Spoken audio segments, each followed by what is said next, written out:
সঁচাকৈ মই কি ৰাইজ এক্টিং কৰিবলৈ শিকিলোঁ নেকি মানে মই অভিনয় জগতৰ লগত জড়িত হ'লোঁ নেকি আপোনালোকে বহুতে বেছি মোক প্ৰশ্ন কৰি আছে পিছে আজি প্ৰশ্নবোৰৰ উত্তৰ দিম বুলি ভাবিলোঁ আজি কলেজত এসোপামান ক্লাছ কৰি খালী বাছত গৈ আছোঁ ৰাইজ মানে মোৰ কতে ভুল হ'ল ৰ'ব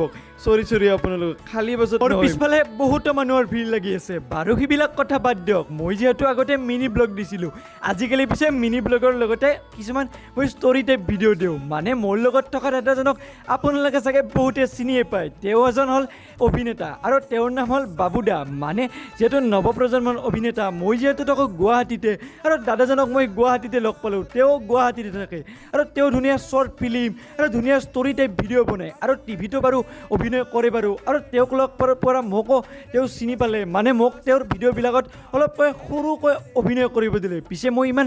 এক্টিং কৰিবলৈ নাজানো বাৰু তেওঁৱে মোক শিকাই দিলে আৰু তেওঁৰ ফেচবুক চেনেলটোৰ